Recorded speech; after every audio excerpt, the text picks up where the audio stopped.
Vapi Udyognagar third phase સ્થિત આરતી group of industries દ્વારા દર વર્ષની જેમ આ વર્ષે પણ રક્તદાન શિબિરનું આયોજન કરાયું હતું। પોતાના સ્વજનોના સ્મરણાર્થે આ રક્તદાન શિબિર યોજવામાં આવી છે।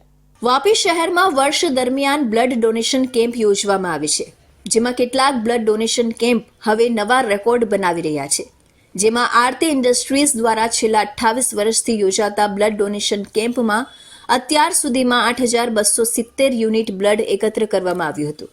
શુક્રવારે આરતી ઇન્ડસ્ટ્રીઝના બ્લડ ડોનેશન કેમ્પમાં 620 યુનિટ બ્લડ એકત્ર કરાયું હતું।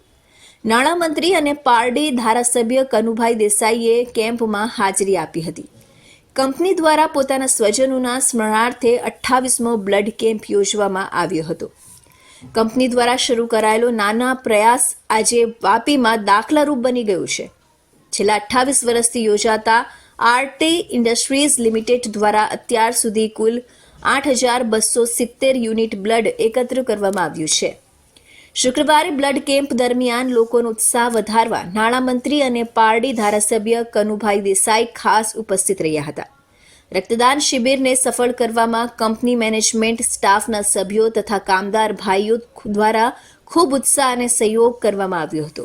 નમસ્કાર મિત્રો, આરતી ઇન્ડસ્ટ્રીઝ લિમિટેડ દ્વારા આયોજિત આજના 28મા રક્તદાન પ્રસંગે હું સૌને આવકારું છું। 1997થી આ રક્તદાન એક ઇનિશિયેટિવ ચાલુ કરવામાં આવ્યો હતો। આ કાર્ય આરતી ઇન્ડસ્ટ્રીઝ દ્વારા ખૂબ નાના પાયે કરવામાં આવ્યું હતું। આ વસ્તુ 1997માં ત્યારથી લઈને અત્યારે એક ઊંચાઈએ પહોંચી ગયું છે। છેલ્લા 8 થી 10 વર્ષોથી અમે લોકો 600થી 650 બોટલ દર વર્ષે ભેગી કરતા હોઈએ છીએ। આ સિવાય અત્યાર સુધીનો ટોટલ ફિગર જો જોઈએ તો એ 8,270 જેટલો ફિગર થઈ ગયો છે બ્લડ કલેક્શનનો।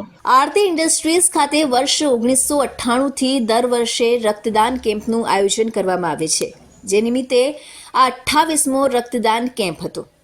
28 વર્ષથી થતા આ રક્તદાન કેમ્પ થકી લોકોમાં રક્તની જરૂરિયાત અંગે જાગૃતિ આવે, રક્તની ઘટ પૂરી કરવા વધુમાં વધુ રક્તદાતાઓ રક્તદાન કરવા આગળ આવશે તો વાપીમાં ઔદ્યોગિક વસાહતમાં કે માર્ગ પર થતા અકસ્માતમાં ઘાયલોને તેમજ હોસ્પિટલમાં બીમારી વખતે આવતા દર્દીઓને સમયસર રક્ત મળી શકે તે આ રક્તદાન કેમ્પનો ઉદ્દેશ્ય છે।